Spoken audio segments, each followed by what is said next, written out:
represent the state's case, but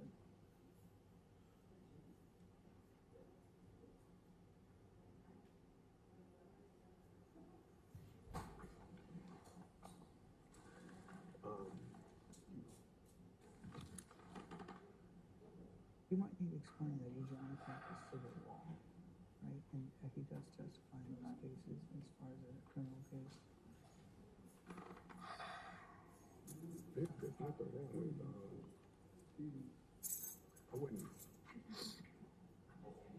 I wouldn't tell him that he was right. I would just say just the issue is that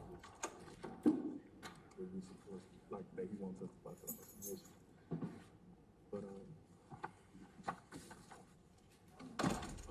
as it relates to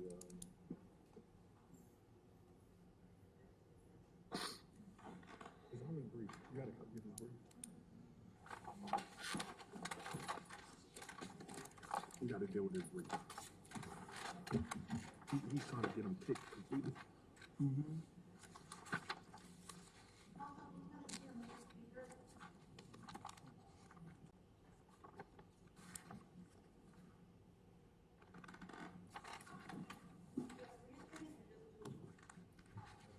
There's two attorneys.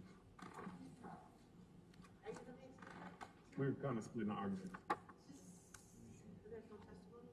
No, it's not a motion hearing. I mean, it is, but like a legal, it's not an evidentiary motion hearing.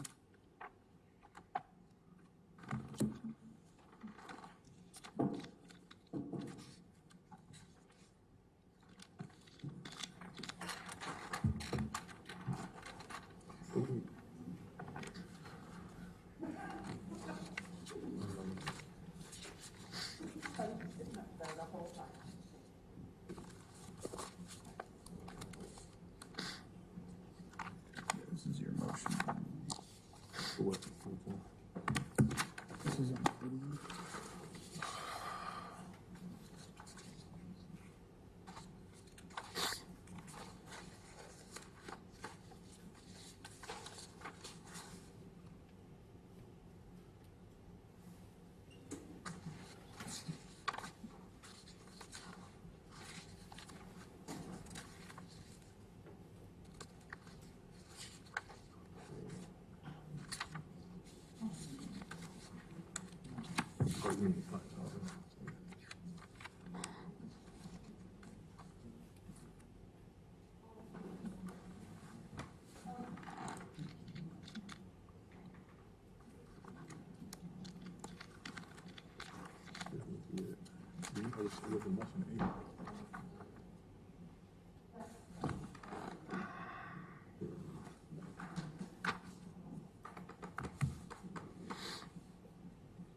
Even if we lose them on the use of force, we still got them on the investigation.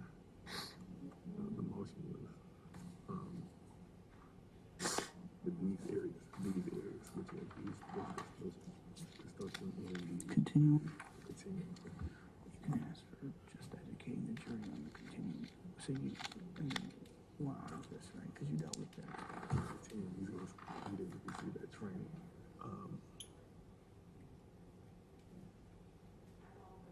He's gonna say that he didn't receive the training because that's really an officer thing. But okay. It's an officer training that just basic uses of force. Right, but I don't see any issue with that. Now, and it's one of the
Sure. all of that. It is really good to me.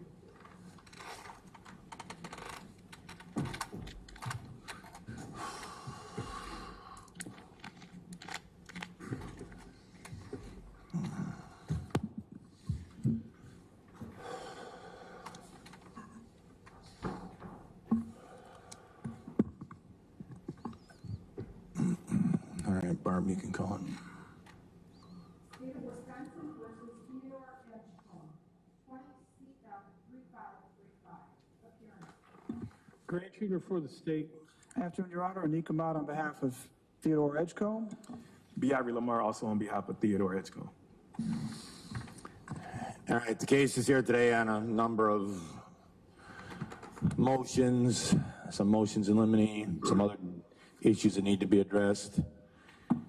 I'll hear from both sides, but I think the first one in date order was the issue of the defense asking to call Mr. Burrams, B-U-R-E-M-S, and the state objecting at least to, if not the testimony or the expert, at least some of the testimony. Any reason we should start with something other than that? However the court wants to begin with it. All right, well, why don't we start with that one? The defense named him, the state's objecting, so why don't I hear the state on the objection to calling Mr. Burrams? The objection being that apparently Mr. Burrams wants to allegedly testify that the force used or the behavior of the defendant in the day in question was, quote, reasonable, end quote. Go ahead, Mr. Huebner. Yes, so, Your Honor, I filed a brief. I don't necessarily want to get too much more into it, but I would just simply indicate that under Wisconsin law, Detective Burm, or former Detective Burm, Mr. Burm's testimony as to pretty much everything as to the self-defense, it's not admissible. Law of self-defense is defined in statute, and Wisconsin Jury Instruction 805 clearly describes how that's going to be delineated to the jury. It involves the jury making decisions as to whether or not the defendant actually and then reasonably believed that there was an actual or imminent unlawful interference, then that he actually and reasonably believed that the amount of force used or threatened to use was necessary to prevent or terminate interference, and then the last one was that it was reasonable. The question we have here in this is the state of Wisconsin's Court of Appeals has defined self-defense then as having two components.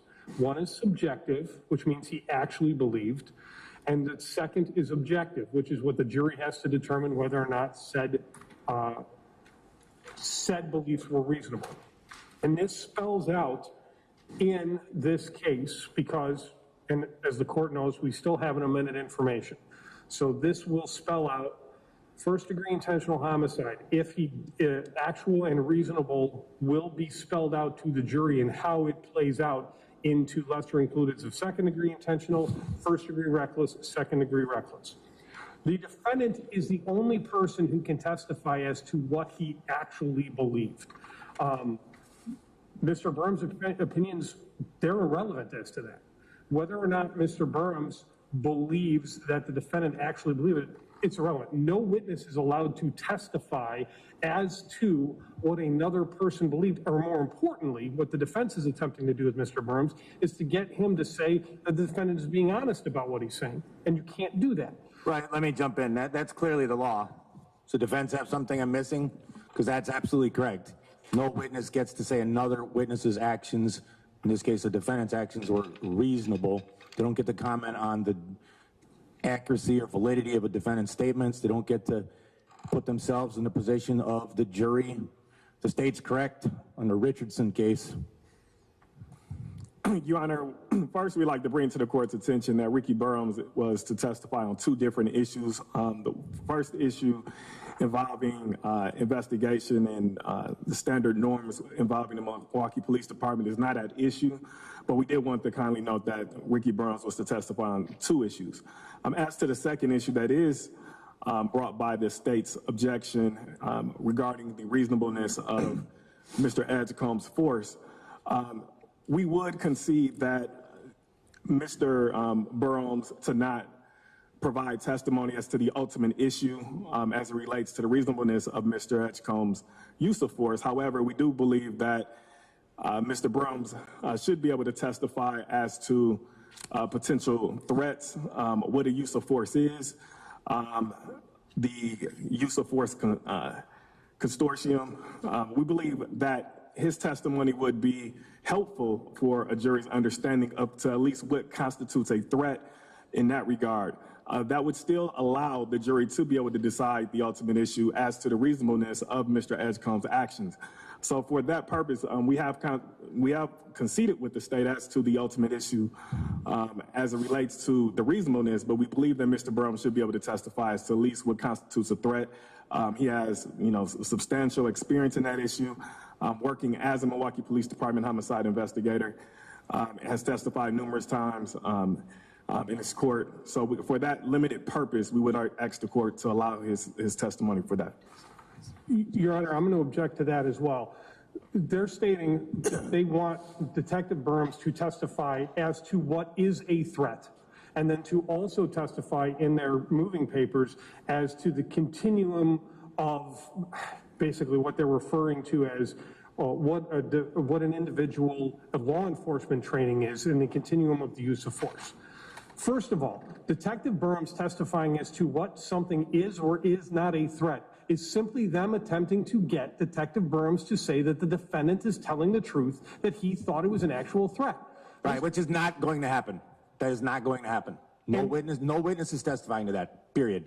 So there are citizen witnesses, as well as, there's 4 of them, as well as the defendant. All of them can testify as to what they saw, but no witness can testify as to whether or not, even those 4 that are there, that they thought someone was acting in self-defense. They can testify as to, what people's demeanor were like. They can testify as to how actions were, but they can't, no witness can sit there and state that they thought something was threatening to the defendant. The only person who can do that is the defendant. They can describe what they saw, and then it's for the jury to decide.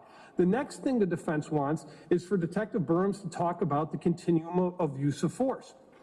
That's irrelevant. This defendant is not a police officer. He doesn't have that training. Well, hang on. I presume by the continuum of use of force, that would mean a police term, correct me if I'm wrong. That's correct. Of you do this first, then you try to de-escalate the situation with maybe your words, then you use bodily force, then maybe use a nightstick, then maybe a taser, then maybe a gun, something along those lines? I believe so. It's not spelled out as to what the defense is referring to, but considering Detective Burns is a former Milwaukee police detective, I believe that's what they're referring to. But this defendant is not a member of the Milwaukee Police Department. He's never received that training. As far as I know, he's never received any training.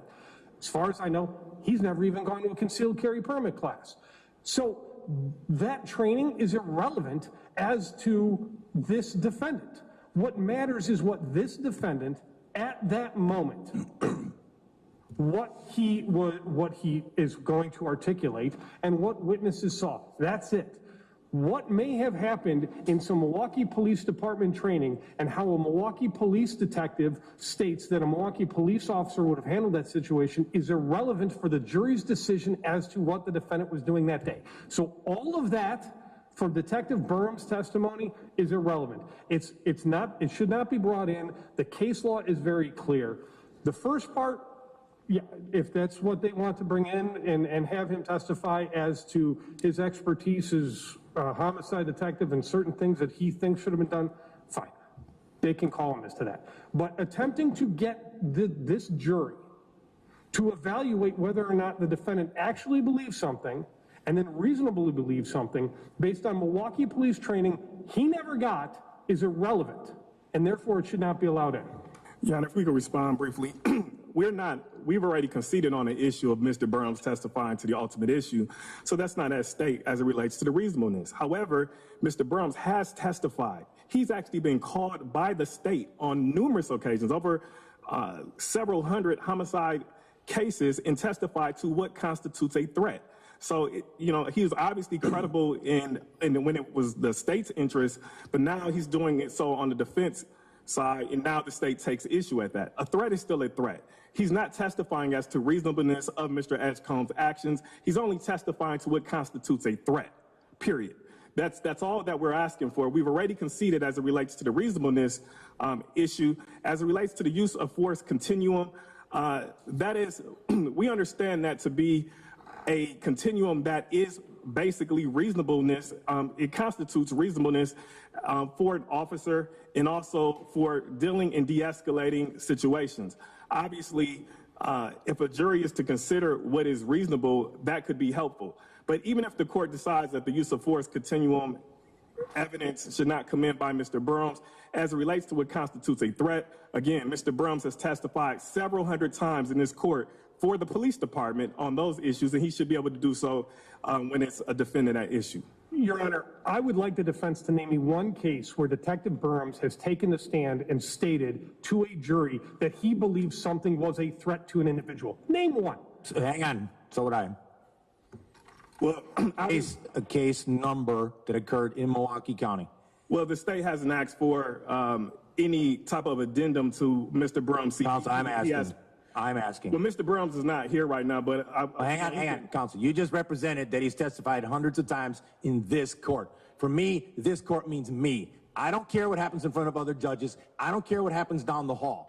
I'm presiding over this case. I will make the rulings. So as far as I'm aware, he's never testified in front of me. And I don't recall ever hearing testimony along the lines of what you just indicated. So unless you have a case number that I can look up in Milwaukee County, but particularly one that was in front of this judge, then forget it.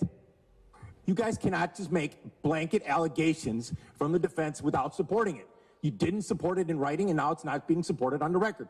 That was a valid request. Name a case now, or we're moving on. Mr. Burns can testify to the cases that he testified in. Name the case now. We don't have the information. Then he's not at our testifying disposal right now. Then he's not testifying. As to that issue, Your Honor, Counsel, right now, he's not testifying at all because you guys have not given me anything that would indicate he can provide relevant testimony to this trial.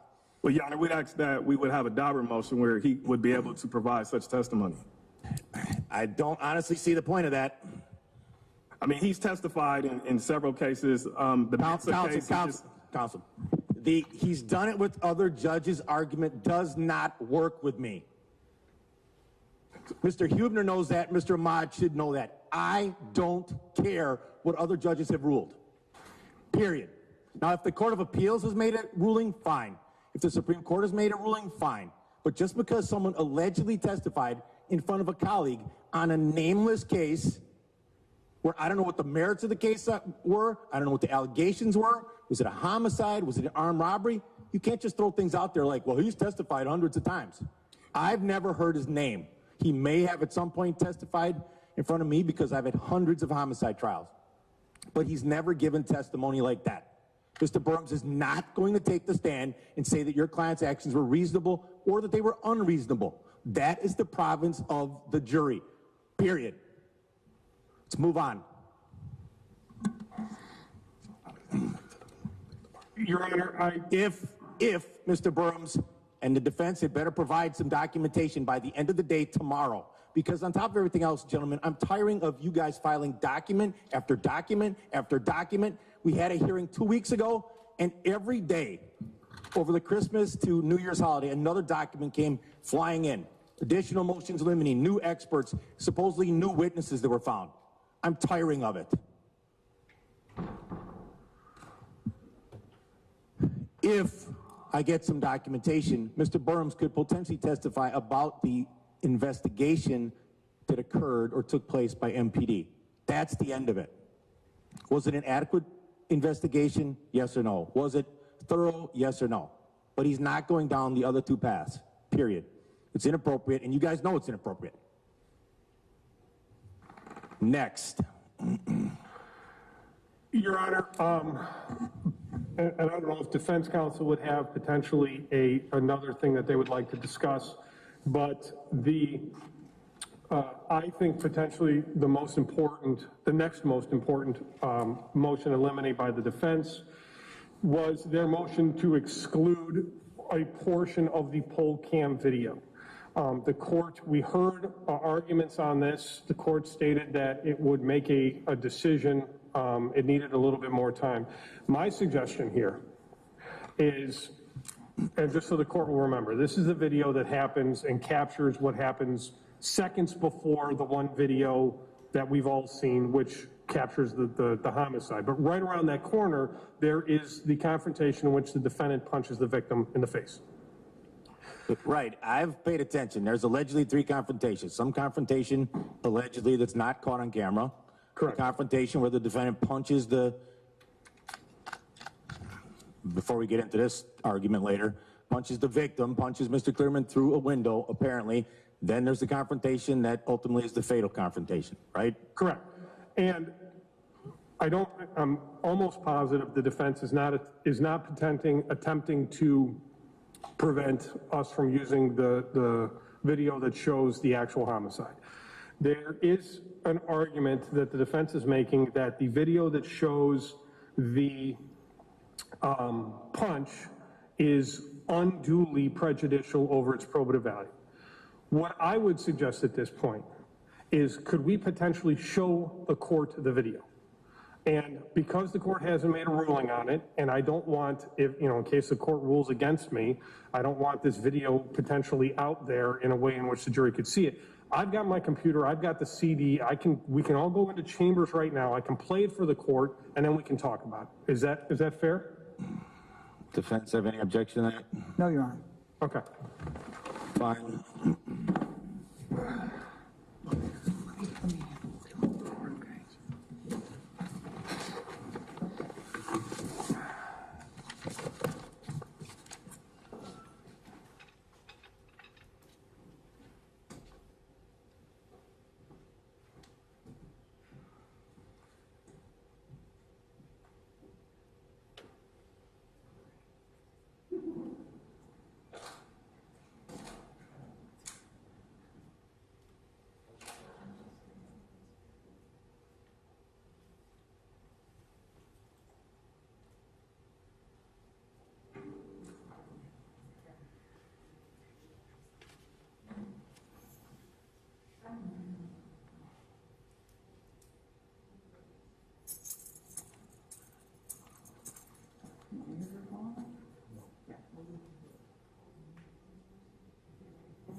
All right, I forgot where we left off exactly. I had a conversation off the record with the attorneys. Your Honor, where we left off was we were going to be taking up the defense objection to the playing of the first segment from the poll camera. Right. There are two segments. One we're very familiar with, but the segment that happens right before it, the defense was objecting as to it being unduly prejudicial. The court has watched it now. Right. Thank you for the reminder. We discussed a couple of different things after doing that. So yes, for the record, I viewed the video that's in question between both sides. There are allegations in this case that there were effectively three confrontations. A confrontation between Mr. Edgecomb and Mr. Clearman that was not caught on video, that was on Brady Street somewhere east of where the ultimate incident occurred. Then there's a video that I just watched that shows the defendant apparently punching, it would appear, the victim, Mr. Clearman, through the window of the vehicle.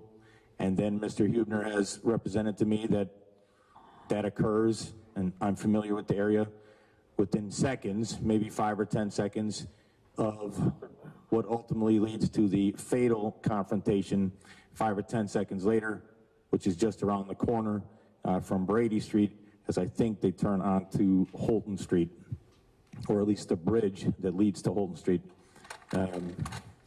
I viewed it. I'll hear from the defense if there's any argument, or if you want to elaborate, please. Yeah, we're just going to put on the record, Your Honor, we do believe that the video would tend to confuse the jury. We do know the court is, predisposed to admit the video, but we want to just put on the record that we do think the video is unfairly prejudicial on the basis that it would tend to confuse the jury. There was an incident that preceded that altercation, and without, of course, the defense is reliant on the Milwaukee Police Department and its investigators to obtain the video of the first altercation, which has not happened, which the Milwaukee Police Department has failed to do. Therefore, the video that's at issue tends to make it look like Mr. Edgecomb was the initial aggressor without that first video. Again, we do understand that the court is, intends to admit that video, but we want to put that on the record that we do feel like it is unfairly prejudicial. So noted. I'm allowing the state to use that video that I just watched. It's the video that shows allegedly the defendant punching Mr. Clearman into or through a car window on Brady Street. It's probative. It's, I guess, prejudicial, but as the lawyers know, all evidence is designed to be prejudicial, but it's not unfairly prejudicial. It's part of the continuum of this incident that occurred. The lawyers discussed or implied that Mr. Huebner might make it seem like that was the initial confrontation. I'm confident Mr. Huebner would not do that. I would hope and expect that the state's going to call a witness or witnesses that will indicate that there were, depending on how you look at it, 3 confrontations. One that was not caught on video, then the second confrontation that was caught on video, the punch, and then 5 or 10 seconds later, when there's a turn onto, again, Holton Street or the bridge, what results in the ultimate fatal confrontation. So the state can use it. It's not unfairly prejudicial.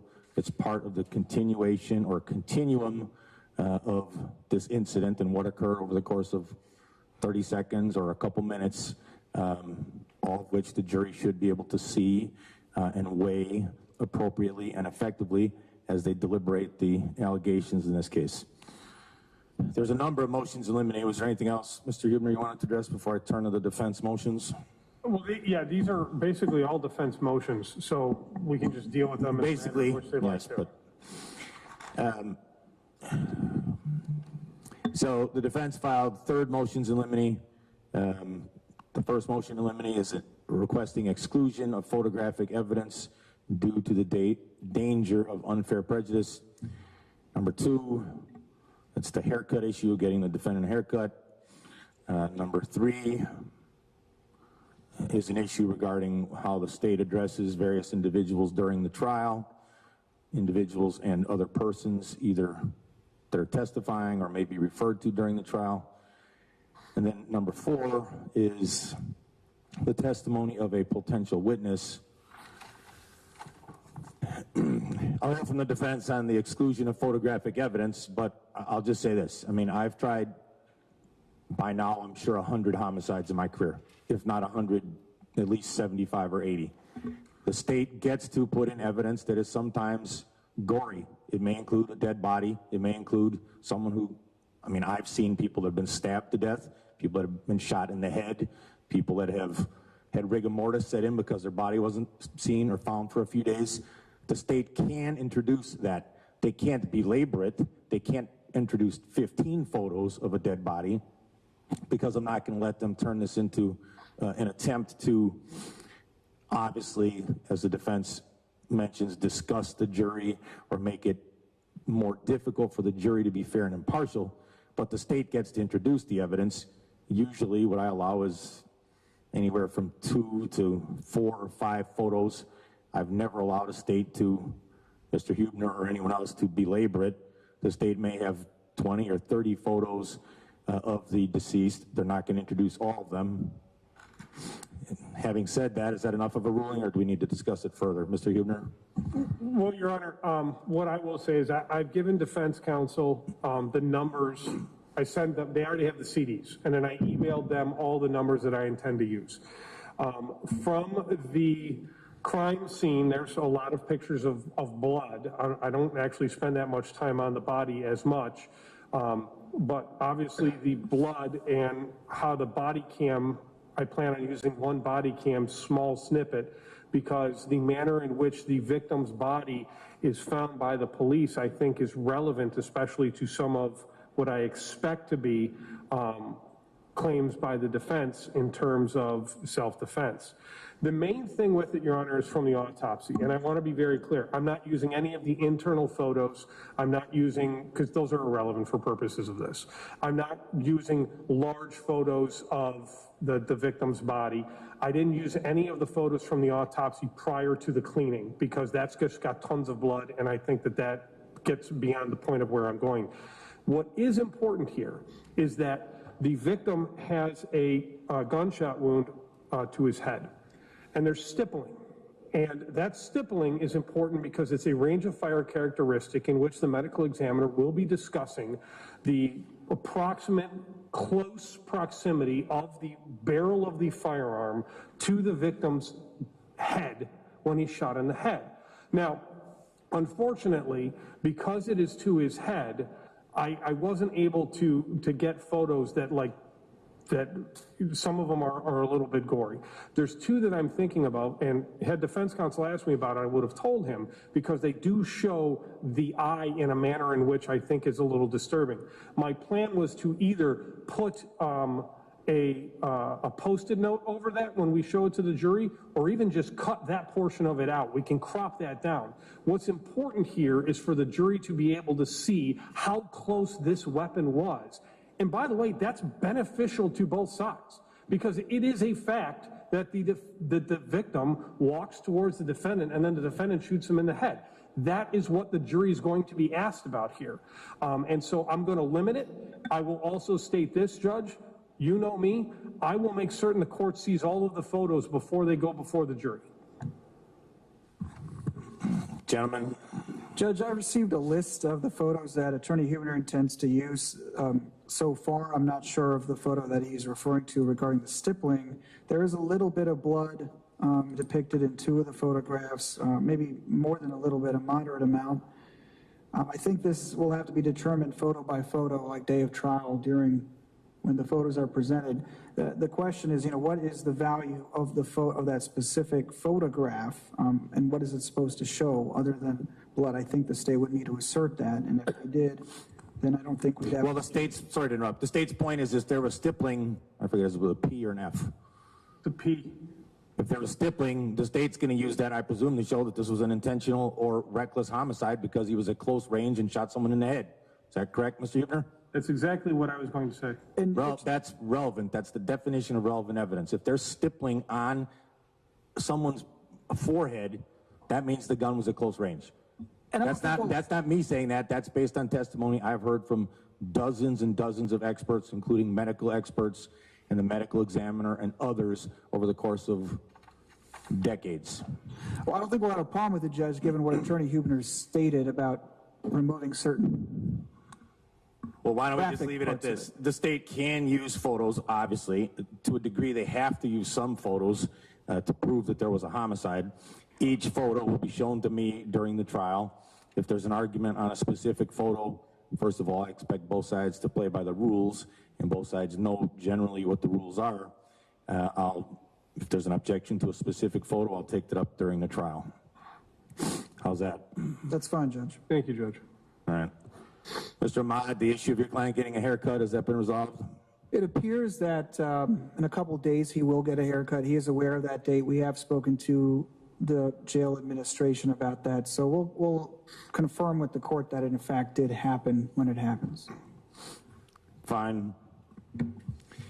The next motion in limine asks that the state be precluded from using language that assumes the defendant committed a crime by shooting the deceased.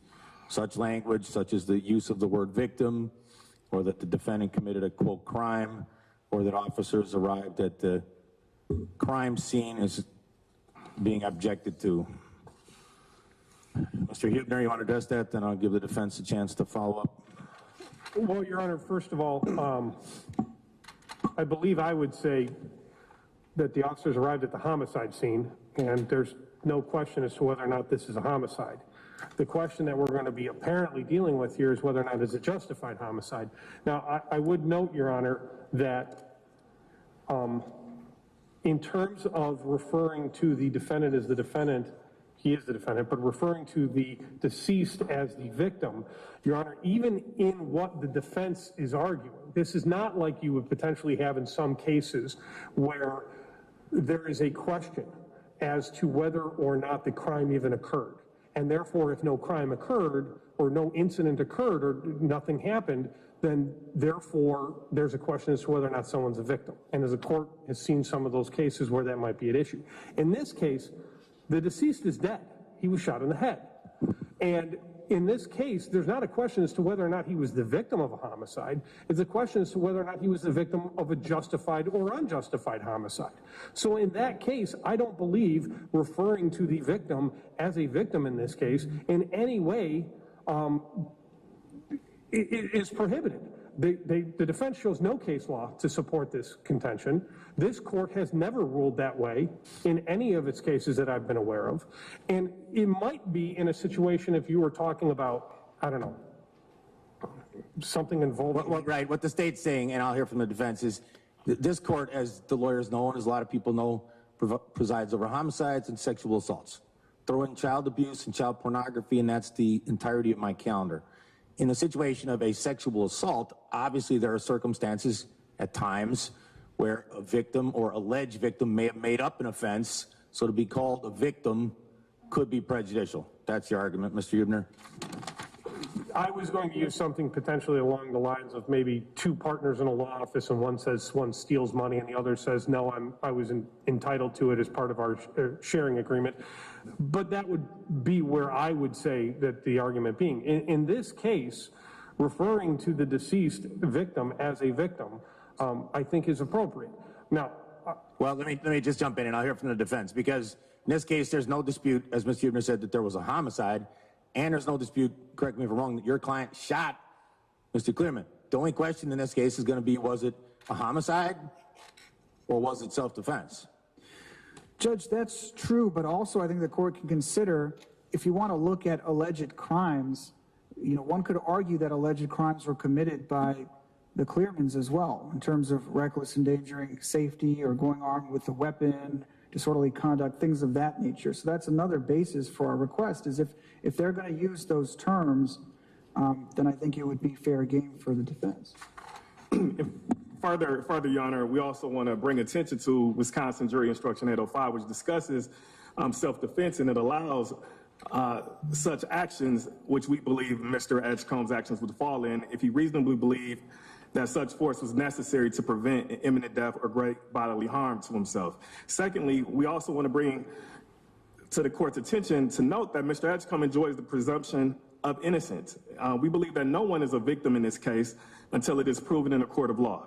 That simply has not occurred at this juncture. As the court has reiterated on several occasions, this case is not to be litigated at this point. And while the facts and circumstances in this case are very unfortunate, our heart does go out to the Clearman family, but Mr. Edgecomb, through such presumption of innocence, is as much as a victim as anyone else. The term victim crime scene is prejudicial. It would tend to be heavily influential by a jury who would likely presuppose which people have been wronged in this case. We would further caution that the court's usage of the term victim in open court or during jury instructions would tend to further violate due process because it's suggestive that the issue is resolved against the defendant before the jury gets to decide this issue. Finally, Your Honor, there's so many different synonyms that the state could use in place of victim. They just refer to Mr. Clearman as the decedent. He can definitely do the same at trial. And for those reasons, Your Honor, we would ask the court restrict the usage of these terms. Mr. Huebner. Your Honor, the Wisconsin jury instruction for homicide, if the court, and the court knows this, it states the defendant did cause the death of, and then in the jury instruction it says, insert name of victim. This is a homicide. He's a victim. Right. Let me jump in. It's a homicide. He's a victim. Whether he was the victim of a self-defense situation or he was the victim of a reckless homicide is what the jury is to determine. And I know where this is coming from. I read the news. This is not the Rittenhouse case. I know Judge Schrader. I consider Judge Schrader a friend of mine.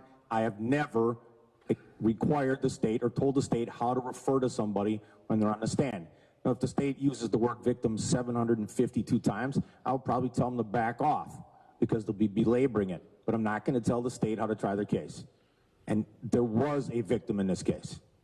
There's not a dispute, as the state said, over a contract dispute amongst lawyers. It's not a sexual assault case where maybe the victim or alleged victim is making up an allegation. In this case, the state has their belief, and there was someone who was a victim of this homicide. There was a homicide. As the defense just conceded, the only question is, was it what the state charged the defendant with, or was it self-defense? And at some point, I guess we're going to come back to the information at some point, if we're doing that today or another day, Mr. Huebner. But so that's my ruling. I'm going to ask the state to draft an order after the case is over for today, based on my rulings on these motions in limine and the expert testimony. The next motion has to do with the testimony of a witness, a person who, it says, and this was filed on December 28th, this individual came into contact with the defense attorneys, I'm paraphrasing, after the final pretrial hearing, specifically on December 22nd. This person allegedly saw news coverage of the pretrial hearing, which was on the 21st, and came forth allegedly with additional information. And the state's asking to introduce this woman's testimony. Not the state. Sorry, the defense is asking to introduce reputation evidence and evidence of conduct, instances of conduct and other acts evidence. Basically that allegedly Mr. Clearman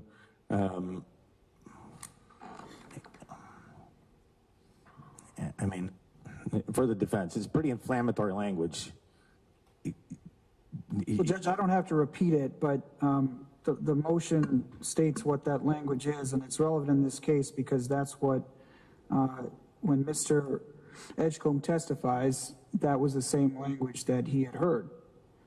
So I've provided the state with the police or the accident report involving, I mean, basically, Ms. Burton has documents to prove that she had a previous motor vehicle accident with Mr. Clearman, and during that encounter, she observed certain behaviors. In addition to that, she had known him from several different establishments on the east side, and she had opportunities to observe him, so she can testify as to his reputation and her opinion about some of his general characteristics. As to the specific act in October of 2018 involving a car collision, She stated that Mr. Clearman was aggressive and hostile with her. He showed road rage. So that doesn't, I don't think, come under specific instances of conduct, because that would have to be McMorris evidence, but it could be introduced as other acts evidence, and we're offering it for, just the general MO of Mr. Clearman in traffic encounters. This was similar to that.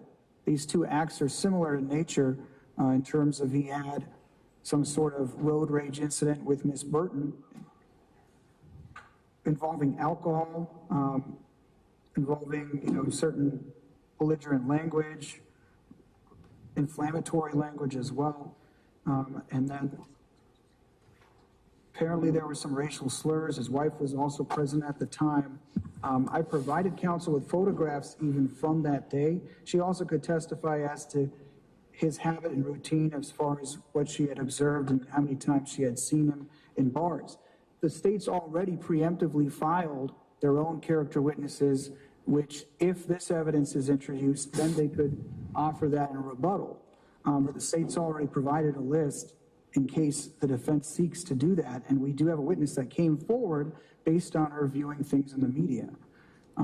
And we know that's a fact because we have the police reports of everything, in which I've turned over to counsel. Mr. Hubner. Well, first of all, Your Honor, to begin with, the character evidence that the defense is attempting to bring in can only be brought in through reputation and opinion. I do not believe that the defense can establish reputation and opinion evidence.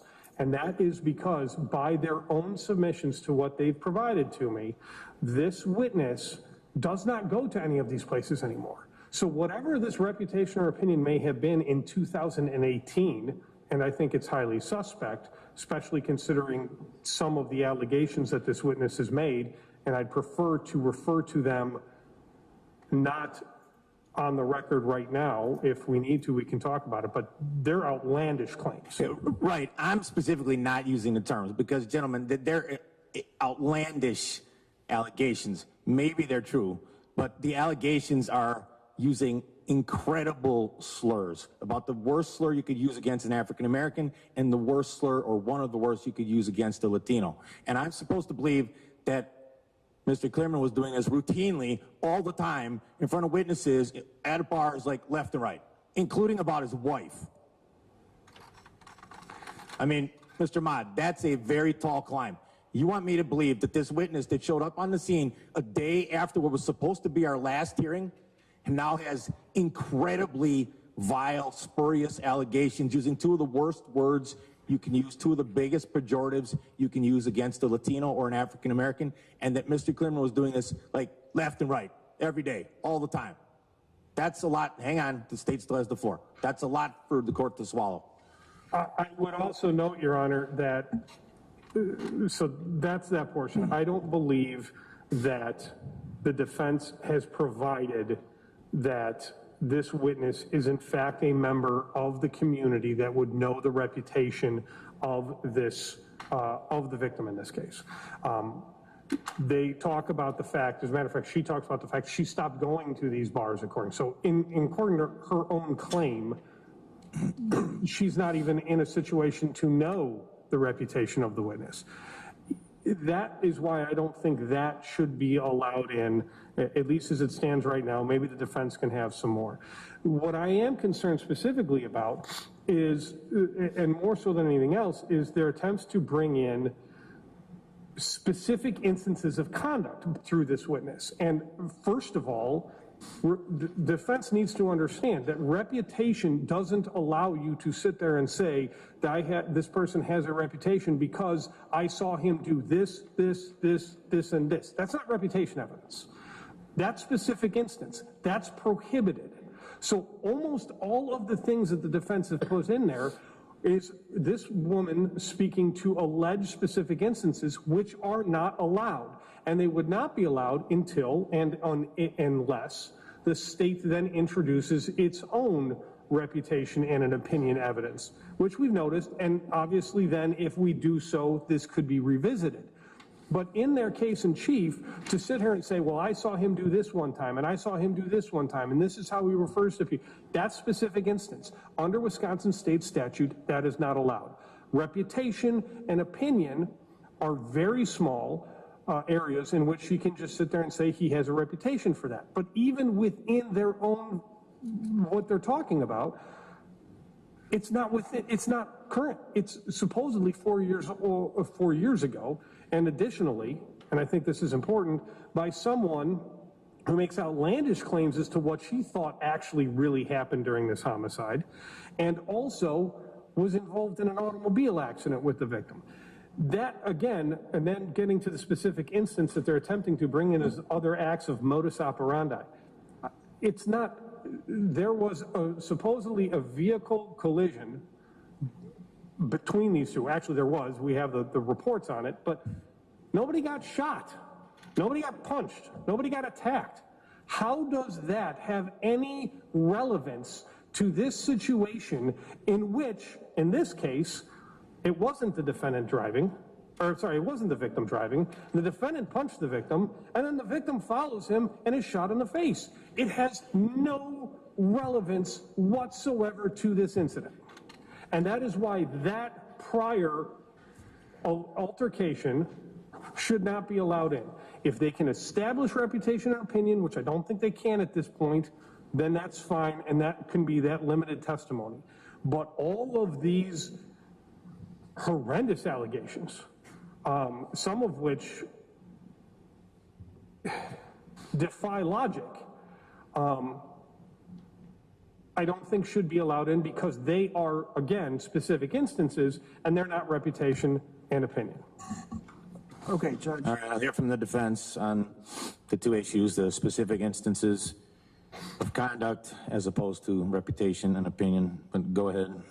Judge, first, of course, the court can voir dire this witness, and we can ask in more detail about how well she knows Mr. Clearman. From what I understood from her, she's known him for over 20 years, and she knew him in the bar community. She described him as a bar fly. So some of the places that she frequented where she would know him and see him was Why Not Tavern, Coffee Tales, etc. That's part of the habit and routine practice, as well as going to his reputation within that community and her opinion of him as far as her observations. The specific instance from October of 20... Okay, hang on. So she's known the guy for 20 years, and yet she didn't come upon this alleged information until after this case has been litigated for 6 or 7 months, after multiple news conferences, some that have been held by the defense, some statements by the victim's family. She, lo and behold, came across all of this on December 22nd, way after a year after this was originally charged, way after a year after this incident, and after your client's been in custody for 6 or 7 months, on literally the eve of the trial. She stumbled across this. It wasn't the eve, it was the 21st or 22nd, Judge. And Right, yes, but we haven't intervening in those 10 days was Christmas, New Year's, and 2 weekends. Judge, she's an elderly lady. She's probably in her 60s. That was the first time we've ever heard of her. I had no knowledge of Ms. Burton, but she had provided us with reports about it. Mr. Ahmad, first of all, 60s is not elderly. Someone who's getting dangerously close to 60, let's not use pejoratives like that. I apologize, John. I didn't mean it that way. I'm just saying she was unknown to our office or to Attorney Lamar. I have never met or heard of Ms. Burton. She had come forward after she had seen the video in this case, which was recently released and was not known to the public. But after coverage in this case, there was significant coverage on the 21st. She happened to see that and called her office the next day. And that's been, from that point on, the only contact we've had of her. I think that for more clarity, you certainly could voir dire Ms. Burton as to more details as to how she knows him and the reputation. I think the standard is not as high as what the state's saying here. If she viewed him in a bar where he was intoxicated, then I think that these so-called outlandish claims are not that outlandish. Wait a minute, but that would be a specific instance. You can't bring in specific instance. You have to bring in reputation or opinion. Right, I agree with that. And so I'm not going to make a blanket ruling today regarding Ms. Burton, B-U-R-T-O-N. If it comes to that during the trial, if there's a possibility at some point of the defense introducing reputation and opinion evidence regarding Mr. Clearman, not specific instances, we can voir dire, or I will voir dire the witness with the assistance of the lawyers outside the presence of the jury. It's a little hard for me to rule on this exact evidence because I don't know exactly what she would testify to, though there is basically an offer of proof in the defense motion. So I'm not barring Ms. Burton, but before she were to take the stand, she would have to be voir dired by the court and the attorneys, and she may be allowed to testify. She may be allowed to testify on certain topics only, or she may not be allowed to testify depending on what I hear. So that's my ruling on her situation. That brings us to the motions limine that were filed on December 31st. The first one's regarding testimony from Detective Fraley, F-R-A-L-E-Y, or Ruby, R-U-B-I-E, Mizell, M-I-Z-E-L-L. There's also testimony potentially from a Detective Kirkvold, K-I-R-K-V-O-L-D, testimony from a Kentucky State Trooper, and others. Since the defense filed and I read it, I'll hear from the state first, specifically as to what might be introduced by Detective Fraley, Detective Kirkvold, or others. Okay, so let me get to the first portion, which is sub A, which is Guy Fraley and Miss Mizzle. I don't plan to introduce any of that. Whether or not there was any allegations of domestic abuse towards Miss Mizzle, I would not do so in my case in chief, except, and this would be the only possible way it could come in, that's if there is not a stipulation to the fact that the defendant was out on bail. Because this allegation, first of all, there was a charged case involving domestic violence as well as, well, involving domestic violence. That is when the defendant was out on bail for that case with a no weapons order and then didn't come to court. That's what's going on. So if there is in fact a stipulation to the fact that the defendant was out on bail, then I do not need to prove the fact that he had an open felony case with the condition that he not have a weapon. That would be the only way. Honestly, I don't see anything in that unless someone calls Miss Mizzle, and then that would be something that maybe we would have to deal with outside the presence of the jury. But I can tell you that I do not envision attempting to introduce this prior domestic violence incident as to having any relevance, except for in that it may affect Miss Mizzle's testimony, but I don't see that being a factor here, especially if there is a stipulation. Now, I have drafted that stipulation pursuant to Old Chief, in which the defense, if they do want me to enter into that stipulation, can prevent me from letting the jury know the nature of all the underlying charges. It would be he was just out on one felony bail, he was out on one misdemeanor bail, he had the condition, he knew about that, and that's it. And then we'd be done. And then everything that they're talking about in regards to sub 1 and sub A, I don't see how it comes in. All right, well, before we get to the rest of it, the Kentucky officer and Detective Kirkvold, what's the status on that, gentlemen? Everything Mr. Huebner just raised. Regarding the stipulation, I think that's something that we could deal with on the day of trial, Judge. It was something that I was also wanting to discuss in chambers.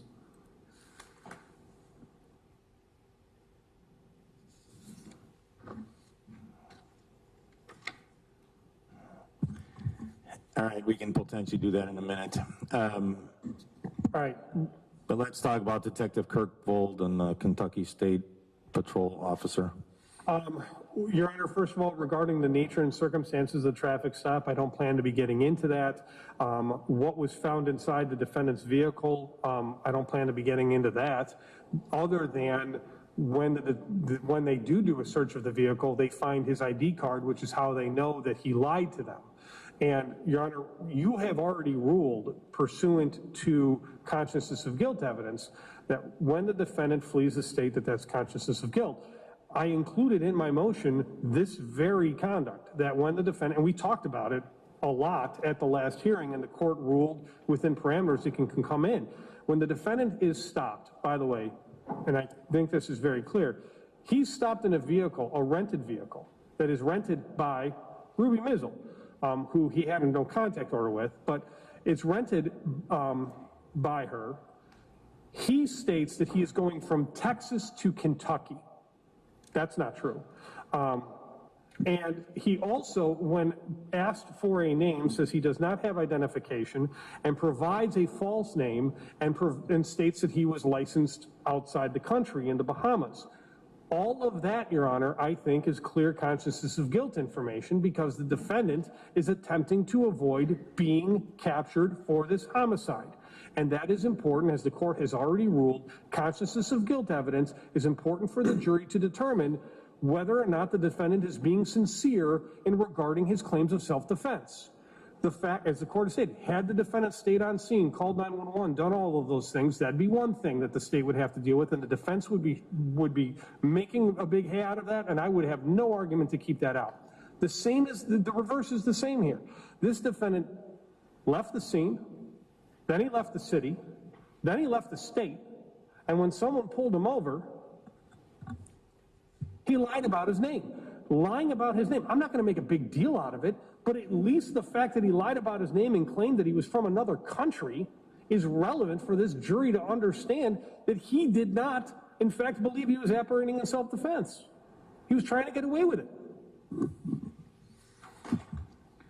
Counsel. Judge, the court's already noted previously at the last hearing that there may be another reason for his flight, which is what the defense intends to put on at trial. There was another reason for his flight, which we know what that is. It pertains to the other bail jumping charges.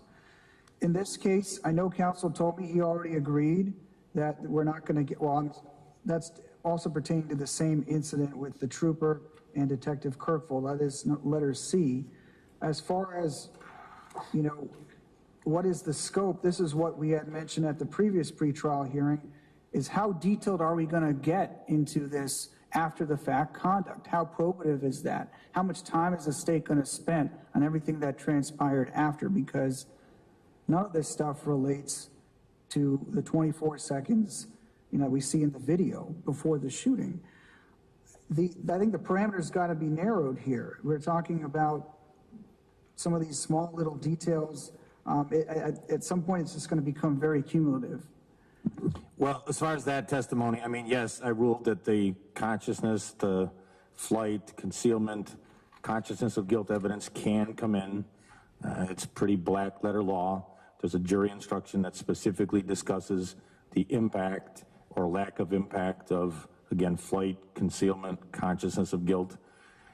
I'll allow the state to talk about it, but in brief form, the state's not going to belabor it. We're not going to get into all of the circumstances of the arrest or what led up to the arrest, but the fact that the defendant was apparently apprehended by all accounts in Kentucky, that he allegedly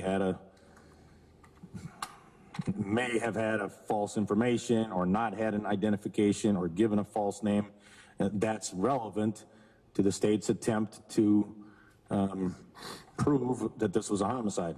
It's relevant to consciousness of guilt. Again, because I said this at the last hearing, but as Mr. Huebner was just referencing, in a case that I tried within the last 6 months, a self-defense case, that was the opposite. All the other evidence came in. That evidence happened to be helpful for the defense, but in that case, the defendant stayed on the scene, called 911, applied pressure to the wound, turned himself in, and made an immediate statement that this was self-defense. In this case, your client fled, apparently, left the state, went 5 or 6 states away, was on the lam for 6 months, and then told the police he was a different person when he was apprehended. That's also relevant. It cuts both ways.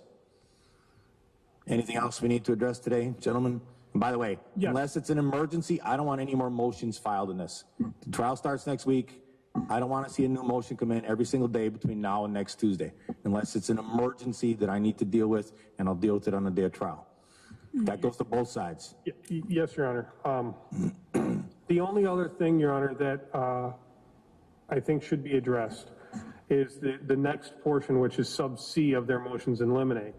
And this is the situation, and I just want to be very clear because the motion in limine has some facts and I want to explain it. And if necessary, again, I'm willing to play this small portion. It's about 30 seconds of an audio tape for the jury in chambers, just in case the court rules that it can't come in. But what happens is detectives go down to speak to the defendant. Prior to reading him his rights, they're asking him the questions the court knows that they ask. You know, are you on medication? Are you drunk? Do you understand what we're talking? All the various questions detectives ask for one purpose and one purpose only, which is to make certain that the guy understands his rights and understands what they're talking about, so that prior to reading him his rights, and if he waives those rights, they know he understands his rights and they're reading them. And if they just walked in, read him his rights, and the guy said yes, then the defense would be all up in arms saying, well, you didn't make certain that he understood English. So in this situation, they're asking them those questions. The defendant says, well, I want to know what you're here for, or words to that effect. The detectives, after making certain... The defendant says to the officers, what? Detectives. Basically words to the effect of, well, I want to know who you are and why you're here. So the detectives then identify themselves as Milwaukee police detectives and state, we want to talk to you about what happened in Milwaukee. And as the defense puts in their brief, he responds, what happened in Milwaukee? Now, I want to be very clear about this. The detectives are not asking a question designed to elicit an incriminating response. They are, at that moment, simply identifying who they are and what they are there to talk to the defendant about. The defendant then responds, well, what happened in Milwaukee? Right after that, they read him his rights. He asks for a lawyer. It goes no further. It's done. I'm not going to, under any circumstance, and the court knows this, I am not under any circumstance going to bring in the fact that he decided not to answer any questions or talk to the police. I can't. That's his constitutional right. I won't even touch it. Now, then I've told this to defense counsel, this is where this gets a little bit potentially problematic, but I still think it's okay. Because in this situation, the defendant, who is now claiming self-defense, has two detectives sit down and state, we want to talk to you about what happened in Milwaukee. And the defendant, who is on the run from that incident, acts as though he has no idea what they're talking about. I think that that is relevant. Now, I would argue that potentially it's relevance in my case in chief. I could see the court saying, look, it ends up getting into an area in which the jury could be led to believe, it could end up touching on his right to remain silent. So I'm not even seeking to introduce it in my case in chief. I don't want that. But if he takes the stand and he starts saying that he was acting in self-defense, I do believe one or two questions about the fact that when detectives walked down and said they wanted to talk to him about what happened in Milwaukee, and he responded what happened in Milwaukee as though he did not know, is relevant for the jury to understand for the same reason. I don't believe I can go any further than that. I don't believe I can make any other argument other than he was provided an opportunity and he acted cute, and that's it. I don't necessarily know that the court has to make the ruling now because I'm not seeking to introduce it in my case in chief. But if the defendant takes the stand, I do believe that in this situation, when the detectives identify themselves and state what happened, they want to talk to him about Milwaukee, and he acts as though he has no clue about an incident in which he shot someone in the face, I think that's relevant for his credibility. And I would simply note, defense counsel objects saying, well, he wasn't given us Miranda warnings. Miranda would matter if I was attempting to bring it into my case in chief. They're not arguing this is a good child violation. They are not arguing that this is coercive. And it is that prevents me from using it in rebuttal or in terms of impeachment of the defendant's testimony. And it is that reason why, Your Honor, if the defendant testifies, I should be allowed to use this small portion in a limited fashion under the strict guidelines we've just talked about. Judge, I think if he were to say, no, I didn't do it, then it would be proper rebuttal. But that's not what this is about, right? These are just statements that are a question that's asked by the client.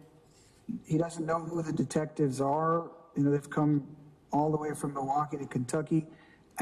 I mean, the states agree that they're not going to introduce it in their case in chief. As to its relevance, I think it'd only be relevant if he said, yeah, I'm not the person who did it. That's not what this defense is about. So I don't see why it needs to come in, because this is all pre-Miranda. Well, I think that's one I can table until the trial. The state said they're not going to use it in their case in chief. If the defendant testifies, it may or may not be a legitimate brief inquiry of a question or two by the state on rebuttal if the defendant testifies, but I don't think I need to rule on that today, so I'll take that issue under advisement and deal with it as the trial is progressing after I see what's been asked. Is the defendant testifying? And we can deal with that then. Any other issues from either side we should be dealing with today? And just so I'm clear, if there's something of an emergent nature, fine. I have no problem with either side filing a document or a motion. I just don't want continued, every 3 days between now and next Tuesday when the case is going to start, or we're going to start voir dire. Mr. Huebner, anything else from the state? Amended information. All right, do you want to make a record on that? I know we discussed that off the record with the attorneys. I believe the defense is aware of this situation, but if you can make a record on that, please.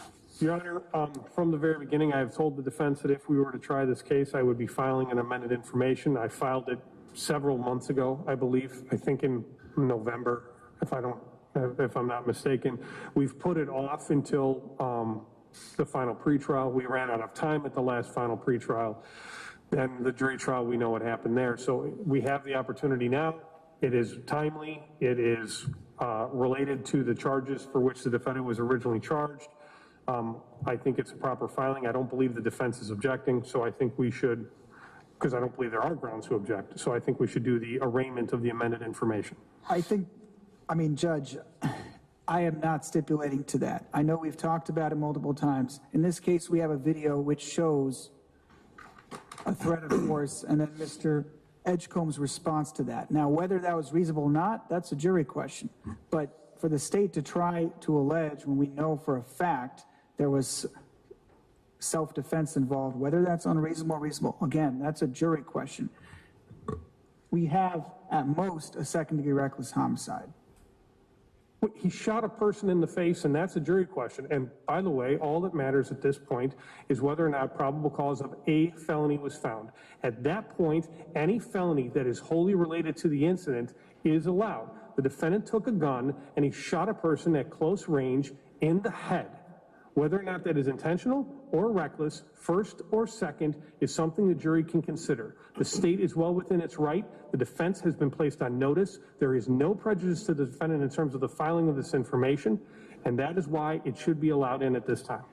And Judge, I misspoke. I meant second-degree intentional homicide, when there's an unreasonable amount of force used. That's what the state is alleging here, so they can charge that. That's not what I'm alleging. I'm alleging first-degree intentional. All right, just for the record, before you continue to argue, the state has filed an amended information. We did discuss this at least once on the record, and I know it's been discussed off the record, that the state was intending to, or at least considering filing an amended information. The amended information charges the defendant with first-degree intentional homicide, use of a dangerous weapon. That's count 1. Count 2, bail jumping as a felony, and count 3, bail jumping as a misdemeanor. Obviously, it modifies count 1. It does not modify count 2 or 3. Obviously, the defense has their own position in terms of what occurred or did not occur here today, or strike that, what occurred or what did not occur on the date in question, September 22nd of 2020. But beyond that, I think the state's correct. I can't even conceive of a reason I could or would prevent the state from filing an amended information. It happens routinely in Milwaukee. Sometimes amended informations modify the charges up. Sometimes they modify them down. Sometimes an amended information adds additional charges. It's just sort of par for the course. But Mr. Ahmad, what would the objection be? Well, Judge, in addition to what I've stated, that at best this is a second-degree intentional homicide, I feel like this is a sort of trial tax. I mean, Mr. Edgecomb does have the right. This case was charged as a reckless homicide. And now the defense has about 15 witnesses. We are on the eve of trial. I know that we were provided notice, but this tactic, I think, a case should be charged the way it is and not increased in penalty just because the defendant wants a trial and has a right to be heard, especially in a self-defense case. So that is a different case altogether. And I think somebody's rights for due process should be respected, that they should be given a trial when they're saying this was in self-defense.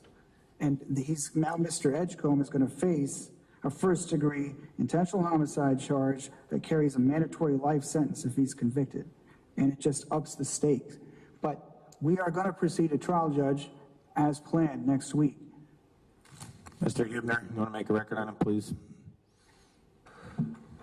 Your Honor, what defense counsel is basically requesting is that the state, if we were to follow what he just stated, to file every single charge possible at the highest level every single time we issue a case.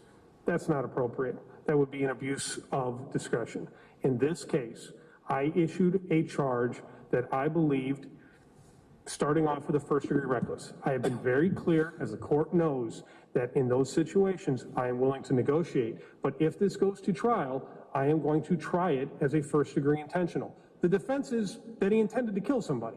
So I don't understand how this is any situation other than a first-degree intentional. That's what we have to deal with.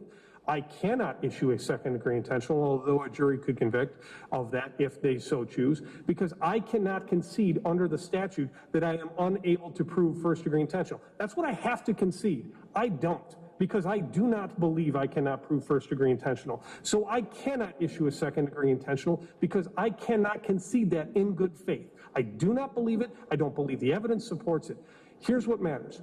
When a preliminary hearing happens, a commissioner finds probable cause of a felony. The state then is able to issue all felonies that are wholly related.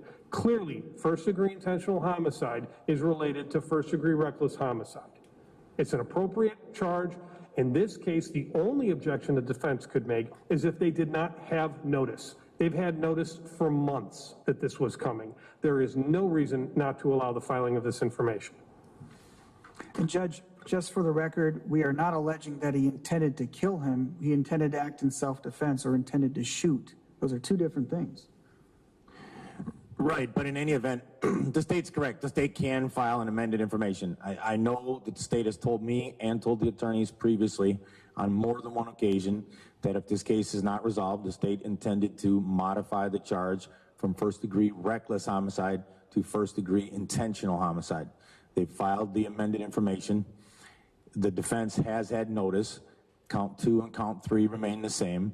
The circumstances, the incident in this case, the witnesses, how this situation went down with the shot being fired by Mr. Edgecomb, allegedly, though again, everyone pretty much agrees on what occurred. The dispute is whether it was a homicide, first-degree intentional, first-degree reckless, or otherwise, or if it was self-defense. So, noting the objection, I'm allowing for the filing of the amended information.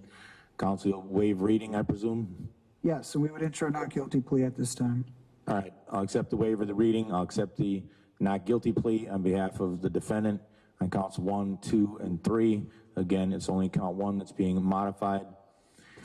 In terms of the trial, gentlemen, I will plan that next Tuesday will be the same as if it was a Monday. We'll pick a jury. I have just 1 or 2 other cases to call next Tuesday. I'm going to bring up a jury of hopefully 45 or 50 people. Just like I had planned last week, we will not do jury selection in this courtroom. We will most likely do it in room 500 of the courthouse, but I will, or my clerk will advise you as to where voir dire is going to occur, probably in room 500 of the courthouse, but certainly in a courtroom that's larger than this one to accommodate the extra jurors. After the jury is seated, and I'm planning on keeping 14, I'll keep 12 plus 2 alternates. We'll obviously start with openings, testimony. I don't need a final answer, but from both sides, Mr. Hubner and from the defense, generally, how long are you anticipating that once we seat a jury, the trial taking in terms of days and witnesses? Well, one moment. Let me pull up my notes on that issue. And Judge, we do have a few more issues to discuss before we recess. I thought we were getting to the end, but okay. Your Honor, in terms of your question, I have myself right now at anywhere between 19 and 20, 21 witnesses, so I think we'll probably go till Friday. I think if the defense is at least going to call the defendant, I think there's a chance that we go into the following Monday. All right, I don't need a final answer. That was what I was anticipating, Friday, possibly rolling it over to the following Monday. Mr. Ahmad, anything else you said? Yeah, Your Honor, we have a couple issues. First being wanting to take a proactive approach as it relates to the COVID issues that remain. We would ask the court for a provision or order for any witnesses that contract COVID and have a positive test or positive reading, that the court would so allow those witnesses to testify remotely in that instance. That was the first. The second is, as the court is aware, we do have a forensic expert relating to the video, and we would also ask the court to allow him to testify remotely as well if possible. Well, as far as COVID and any witnesses testifying, that could be a problem, but it's a possibility, I guess. Mr. Huebner? Well, first of all, I'm not ruling on it yet, but go ahead. I understand that, Judge. I think it might be a little too early for us to tell, but the defense needs to understand that whether or not witnesses testify remotely is a constitutional right your client holds.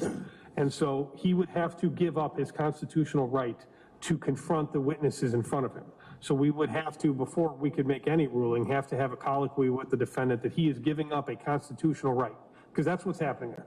I don't have a problem with it if we That's correct, and not only is it constitutional, I believe there's a statute that addresses that exact issue. There is. That says, that says the defendant has to affirmatively waive his right to have a witness, any witness that's testifying against him, or I guess even for him, not be present in person, which obviously facilitates more easily effective confrontation and cross-examination. Go ahead. I would note, Your Honor, the very first trial that we tried to do in your court back in 2021 or 20 sometime, if the court remembers, we ran into a detective that wasn't allowed in, and we tried to set up, and it involved us having to set up, and if the court remembers, I was in here and I ended up setting up 3 different computers with 2 different Zooms working to make certain that the witness would then be able to also view the exhibits. Because that's the main thing you have, is that not only are they testifying, but we have to make certain that what they're seeing is exactly what the jury gets. So in terms of... And I have to be sure that they're not seeing something they shouldn't be seeing, which is a concern for the court and should be a concern for the defense, because depending on who the witness is, I don't want them looking to, reading or referring to something that they would not be able to refer to in front of me because they happen to be on a Zoom screen. But go ahead.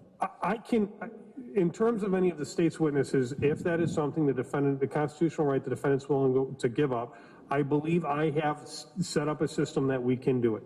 I would note in terms of the defense expert, I'm willing to talk to the defense about that. I keep saying that if they'll just explain to me what was done, we may not even have an issue on that.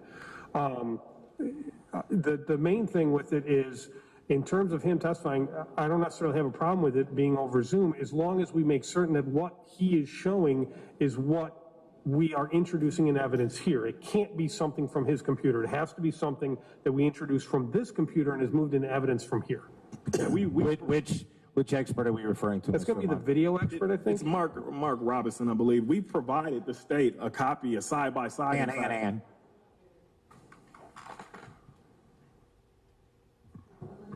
Mark Robinson.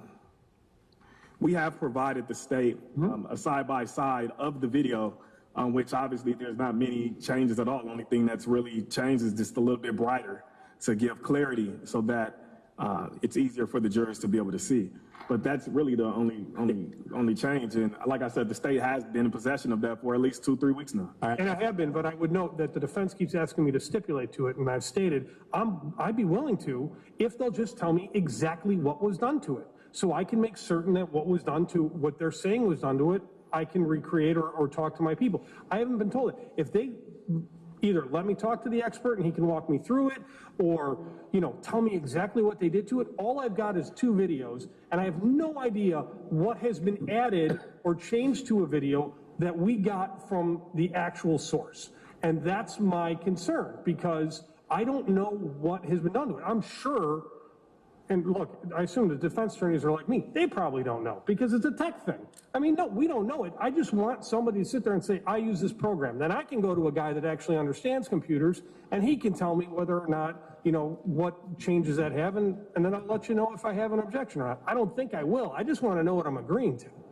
Your Honor, as we said before, we provided the state a copy of side by side. There's no material changes whatsoever.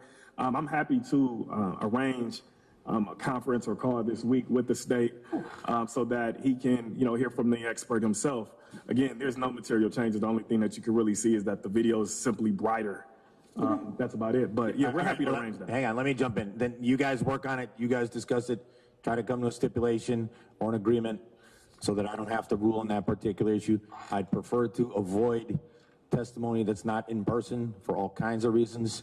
I would have to have a colloquy with the defendant. Obviously, if that was to occur with any of the witnesses, particularly the person we're talking about, including this potential expert witness.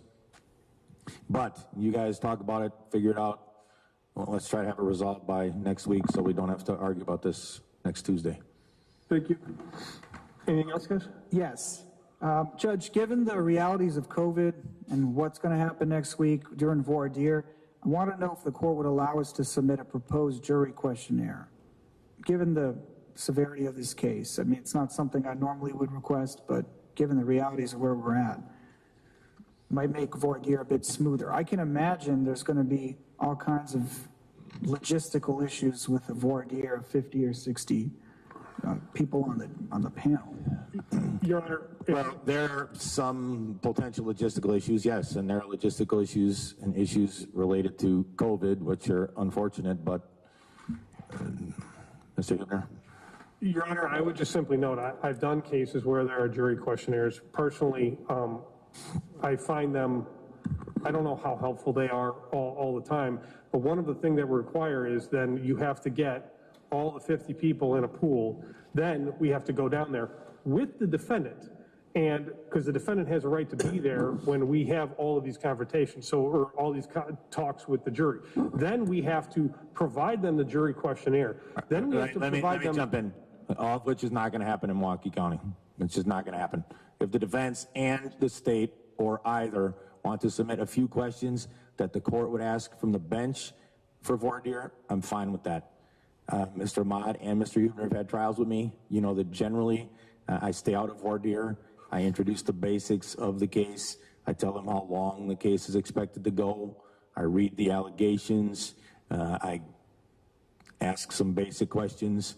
Then I have each of the prospective jurors do their pedigree questions, meaning their juror number, where they live, their occupation, have they been on a jury before. I do all that kind of thing. If either side has a few questions, meaning up to 5 or 6 that you might want me to ask because you would feel it's better coming from the bench as opposed to one side or the other, I'm fine with doing that.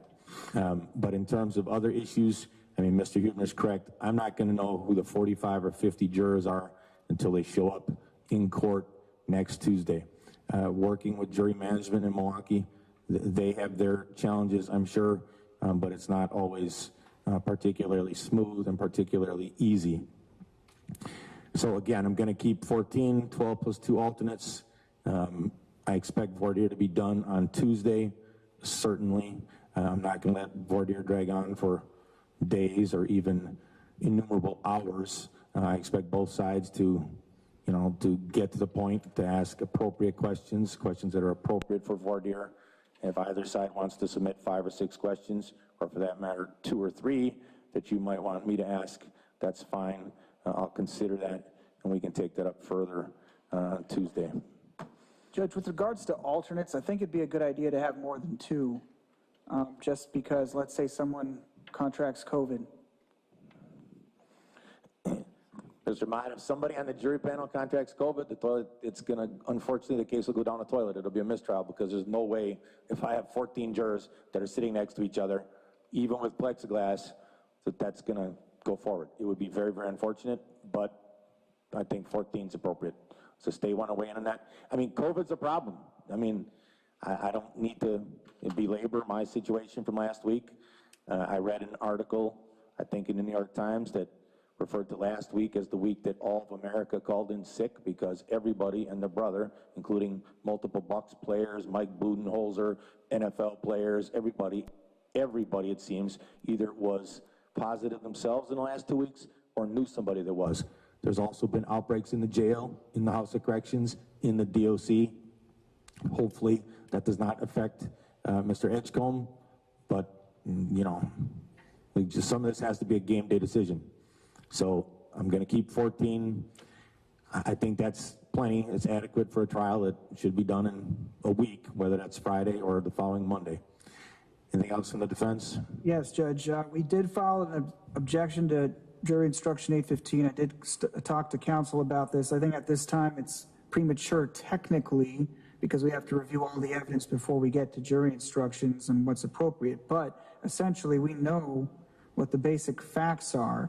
And the issue from 815 is whether or not to give that instruction.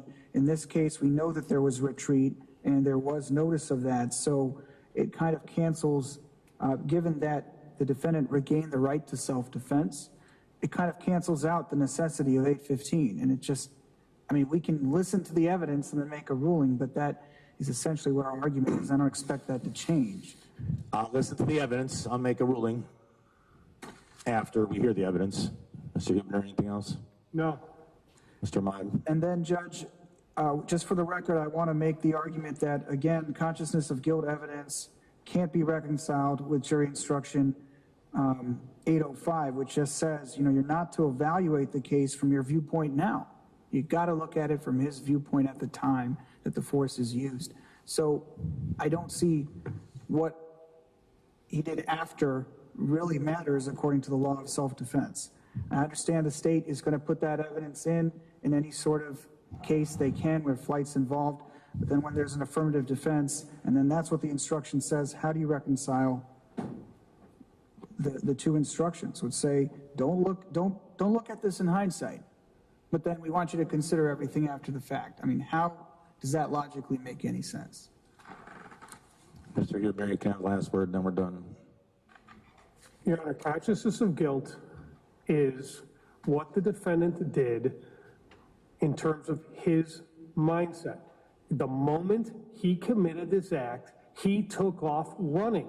That goes to show, in terms of what he actually and reasonably believed, he knew that it wasn't self-defense because he took off and he kept taking off. And the only reason he's even here is because the Kentucky trooper pulled him over and then happened to find his driver's license when he lied about the country he was from. That's consciousness of guilt, because he is telling us by his own actions that it was not self-defense. Judge, we've heard the same argument over and over. Right, I've heard the same argument from both sides. In terms of jury instructions, we'll deal with jury instructions when we get to that point, which will be next Thursday or Friday. Maybe Monday, but hopefully next Thursday or Friday. All right, we're adjourned. Thank you.